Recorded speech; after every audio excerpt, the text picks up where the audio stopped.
दोस्तों, कल की कहानी में आप लोगों ने देखा कि राधा बेहोश हो चुकी है और वो होश में नहीं आ रही, जबकि यहाँ पर श्याम बहुत ज़्यादा परेशान है।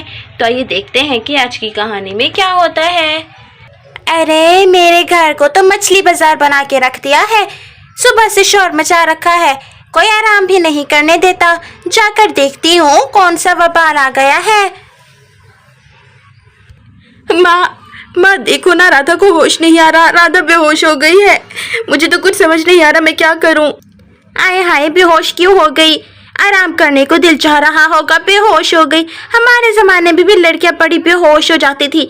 जब काम करने को दिल नहीं होता था ना, तो बेहोश हो जाया करती थी। नहीं माँ, राधा सच में बेहोश हो गई है और ये सब उस आदिवासी की वजह से हुआ है। आदिवासी? कौन सा आदिवासी? और फिर धन्या आदिवासी को देख लेती है। अरे बेटा, ये हमारे घर में आदिवासी कहाँ से आ गया? माँ मुझे नहीं पता ये कहाँ से आ गया, लेकिन ये राधा को लिली बता रहा है। वो कहता है कि राधा उसकी लिली है। माची, माची, अरे तू क्यों छी छी कर रही है? बोल, क्या बात है? मैं ऐसा करता हूँ, डॉक्टर को बुला कर लाता हूँ। ये कहकर श्याम वहाँ से चला जाता है। अरे मम्मी जी, बिना जान पहचान के कौन कहता है? ये तो इस राधा को लिली बता रहा है। मुझे तो लगता है कि ये इसका कोई पुराना आशिक है जो आदिवासी बनकर आया है। मुझे तो कोई चक्कर लग रहा है। अरे चक्कर होगा भी तो क्या हुआ? ले जाएगा इसे, मेरी तो जान ही छूट जाएगी। मैं तो कहती हूँ ये होश में ही ना आए। पता नहीं अभी तक होश में क्यों नहीं आ रही।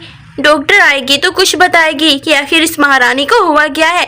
सुबह से आराम फरमा रही है और सारे घर को परेशान करके रख दिया है। और दूसरा ये आदिवासी है। मैं तो कहती हूँ इसे घर से धक्के देकर निकाल देना चाहिए।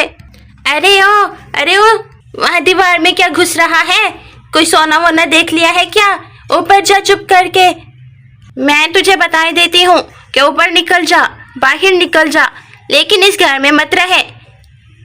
लिली, मेरी लिली, लिली दो मुझे मेरी लिली, लिली लिली। आए हाय, मुंह में क्यों घुसता है? परा हट।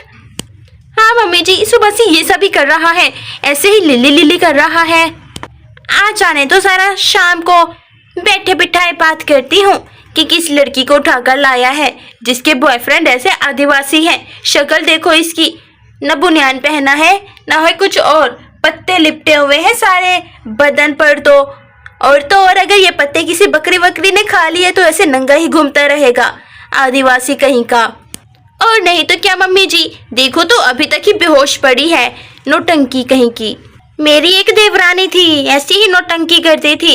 एक दिन जूता सुंघाया था उसे, फिर चल पता गया था। उस दिन के बाद उसने कभी नौटंकी नहीं की। मेरे बेटे से शादी तो कर ली, अब इसकी नौटंकी शुरू हो गई है। सुबह से बेहोश पड़ी है, मेरे बेटे के पैसे लगवा रही है। मैं तो कहती हूँ कमबख्त तुम्हारी कभी होश में ही ना आए। धन्या की यह बात सुनकर आदिवासी को बहुत गुस्सा आ जाता है। मेरी लिली के बारे में तूने कहा, मेरी लिली के बारे में तूने कहा। मैं तुम्हें जिंदा नहीं छोड़ूंगा, मैं तुम्हारा गला दबा दूंगा। तूने मेरे लिली के बारे में ये सब कुछ कैसे कहा? हाय हाय हाय, यहाँ पर तो इनका रोमांस शुरू हो गया। देखो तो जरा कैसे खड़े हैं दोनों। तोबा तोबा, दया रे दया।